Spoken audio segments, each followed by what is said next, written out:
This is Bree with Bree Roots Homestead.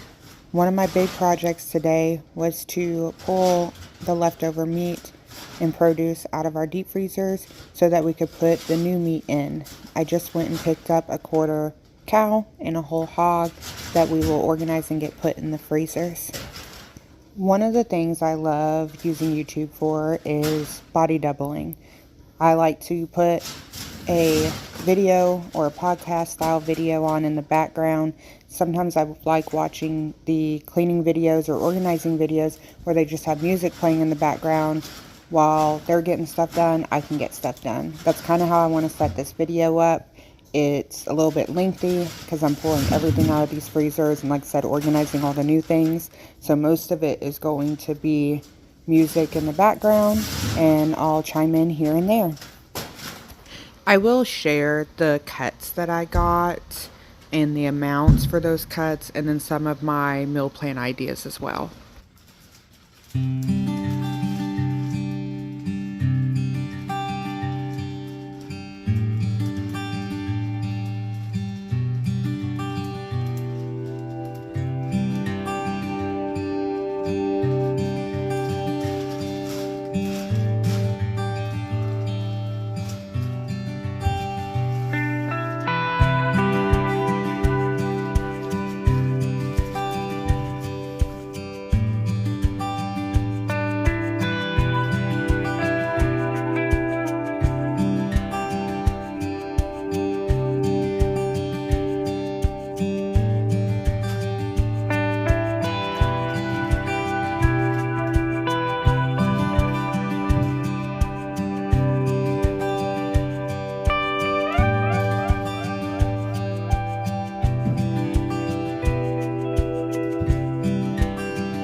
I'm trying to keep the pork and the beef separate. As you can see, I keep going back and forth from the meat to my computer. I have an Excel spreadsheet pulled up so that I can type in everything that we have. We did have a little bit of meat left over, maybe a week or two worth, and then everything else is the new meat. So I want to be able to type in what cuts we got, how many we have, so that I then can go in the house and create a meal plan with these cuts of meat and see about how long this will last us. We feed 4 adults and a preteen that eats like an adult. So I count 5 adults and I meal plan based off of that. This quarter cow and whole hog will last us around 3 months. And then in March, I plan on buying a whole cow and a couple hogs that will feed us for the whole year.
I'm going to go through the cuts that we got and how much of each of them that we got.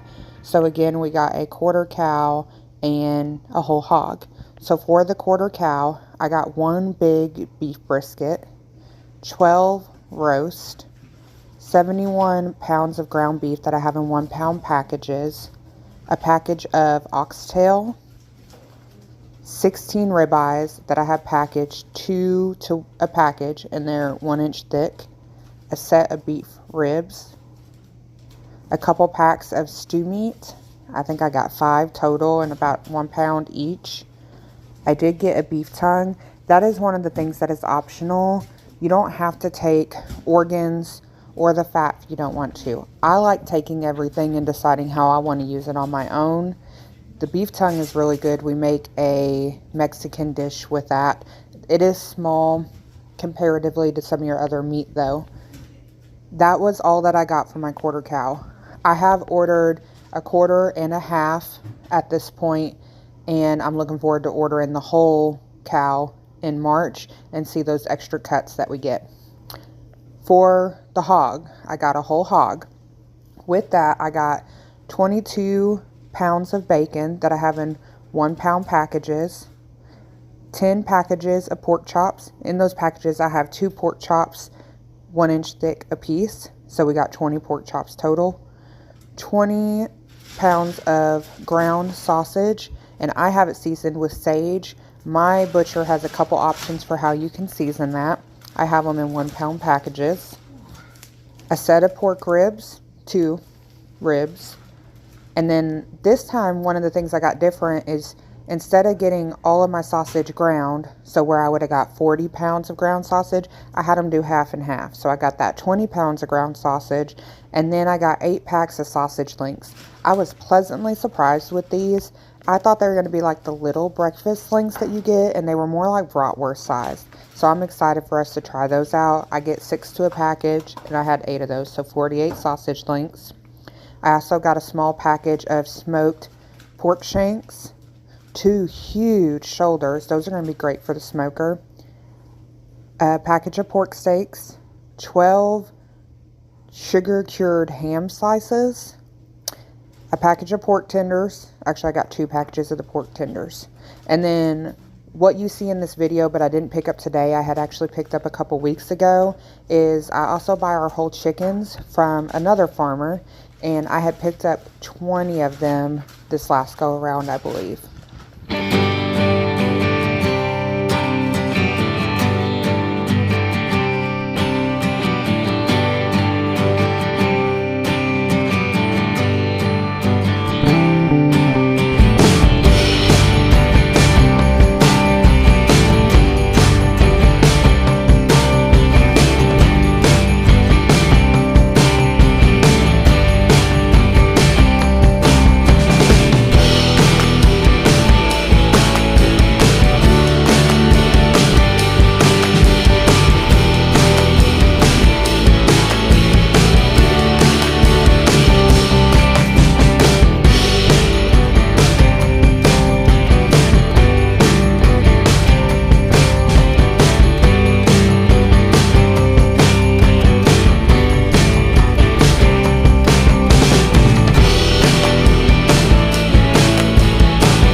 As I said earlier, I input everything into an Excel sheet so I can see how many days worth of meat that we have and then create a meal plan based off of these different cuts of meat. So by my estimation, we should have meat through about March 24th, maybe a few days after that when you include those two big roast and briskets that we can throw on the smoker. Once I have those amounts, I can determine what meals I want to make and then try to spread out the types of meat that we have or make easier meals for those busy days. So I planned our meals out from December 15th through March 24th, since that's when I estimate that we'll be out of this meat. Some of the things that I have on my meal plan is enchiladas. We can use the pork, beef, or chicken for those, or a combination of those. So that's a great one for random cuts of meat. Shepherd's pie is another one. I use ground beef for that one. Spaghetti and pizza, we alternate. So on Tuesdays, every other Tuesday we do spaghetti, and then the opposing ones we do pizza. Spaghetti is ground beef and or the ground sausage. Pizza, we do a combination. So I like, which I know this can be controversial for people, I like chicken and pineapple on my pizza. So I'll do a little bit of chicken. And then the men typically like the meat lovers in our house. So we'll do bacon, sausage, ground beef, a little combination of bits and pieces of those things. Another meal we do with the roast is we either put the roast in a crock pot and give it over like a rice pilaf, or we make a pulled barbecue sandwich with a side such as rice or mashed potatoes and then a vegetable, usually green beans or corn. Chili is another big one. This is a really easy one to do. It's great for those busy nights that you have.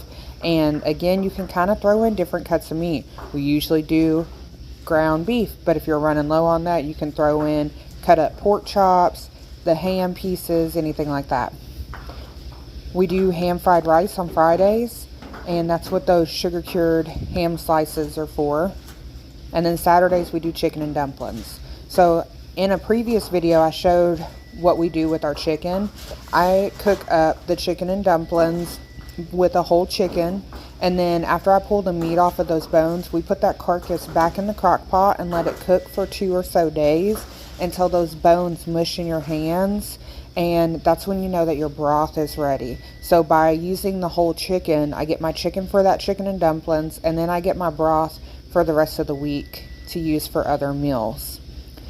With those other cuts of meat that you saw in there, they might only be for 1 or 2 meals, such as the beef tongue or the ribeyes, and those are kind of sprinkled in over the course of the 3.5 or so months that this meat will last. They're not a weekly thing. So we have a day that we'll do the brisket that we smoke. We'll have a special day that we do the ribeyes and things like that.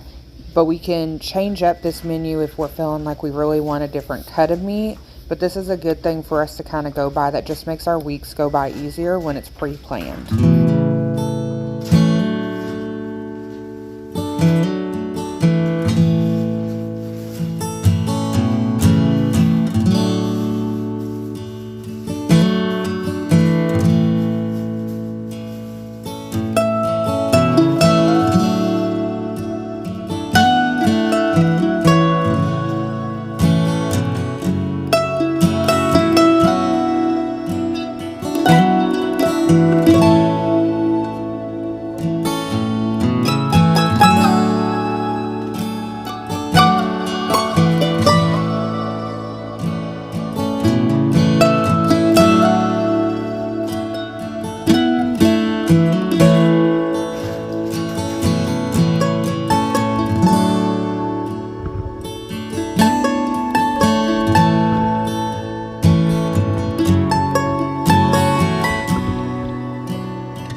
There are many benefits to purchasing our meat this way. In the long run, it does save you money compared to buying it at the grocery store, and I'll go through the pricing here in just a minute. We like that we know where our meat comes from. I can go to this farm and see these animals if I want to. We are supporting a local business, which is also very important to us. Your pricing is expensive up front, but it is less expensive than buying it at the store in the long run, especially if you're buying higher quality meat already. This was hard for me to wrap my head around initially. I was a very frugal person and couldn't wrap my head around paying more up front because it seemed like I was saving money by just buying it at the store, but I was buying low quality meat and was still paying more overall at the end of the day. So for the quarter cow and the whole hog that I got, I spent just under $2,200. This will last my family of 5 for 14 weeks. So that comes out to roughly $157 a week. That does sound like a lot.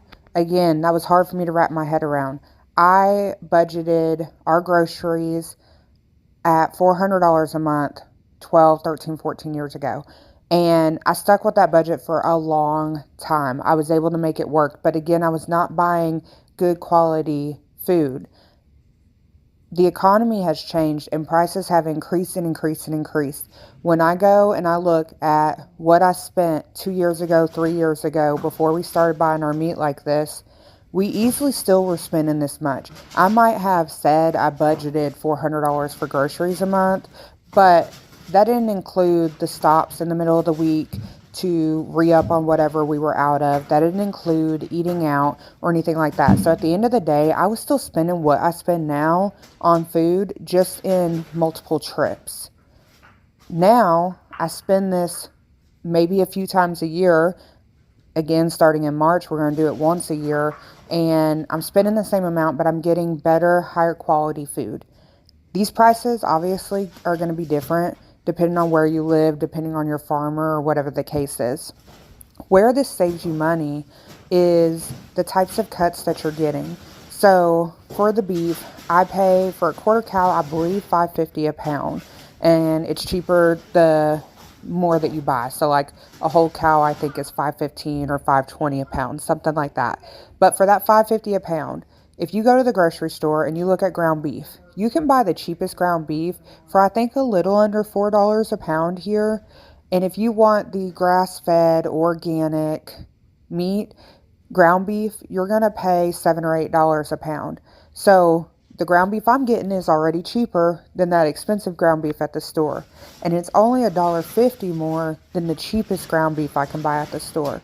But again, I know where it's coming from. I'm supporting a small business. With your higher cuts of meat, so your ribeyes, your briskets and things like that, you're saving significantly. I pay the same $5.50 a pound for my ribeye that I do for my ground beef. Where at the store, you could be paying upwards of $10 to $20 a pound for that ribeye that you're getting. So this is where, again, it's going to save you. The other thing is these other cuts of meat that you don't think of that come with this. So your organs. We don't eat organs. I would like to get into that. I'm thinking about ways that I can maybe dry it out and take it like a supplement or something like that. But we do feed the organs to the dogs, and it's really good for them. The fat. By getting tallow and lard, we have actually cut out our oils. So I don't buy olive oil, vegetable oil, anything like that anymore. We will occasionally buy coconut oil for very specific things, but my main things I cook with are my tallow, lard, and butter. This is a savings over what you would pay for the olive oil or even the vegetable oil at the store. Some of the other things that I get that some people might not want with their cuts of meat, but do save us for like treats and things for the animals, is I get the pigtail, pig ears, the hoofs. This is why I ask to keep everything from the animal. We will eat a majority of it, and then what's left, usually our animals will eat or use. And if we can't, then we can give it away or dispose of it how we need. But I want that option.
I am about 27 minutes into this, not including unloading all these bags from the car, and it took me a total of 45 minutes to get this all organized and put back in the freezer. And I'm not going to keep the video going that long.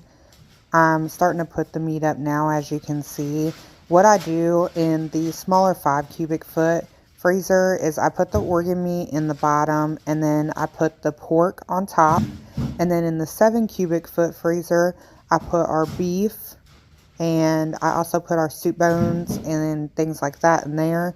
And then in the fridge, garage fridge freezer, I put like half of the ground beef and 2 whole chickens. I did have to move some of our whole chickens into the house freezer and put them in there. So that quarter cow, a whole hog, and 20 chickens fit in 13 cubic foot, and then 2 kitchen freezers, refrigerator freezers, for comparison on size. That was one of the things I researched a lot, was trying to figure out what space I needed for this amount of meat.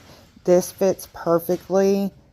If I were to decrease my chickens by about 10, I would say it fits completely perfectly in my 2 freezers and then the fridge freezer. When we change from buying our meat every 3 to 4 months to the whole year by buying the whole cow and 3 or so hogs plus the chickens for the year, which I'm aiming for 52, one a week, I will need to buy a bigger stand-up freezer, and I'm looking at the 22.2 cubic foot, and then I'll also keep these freezers. So I will have to increase my storage space to increase the amount of meat that we're getting.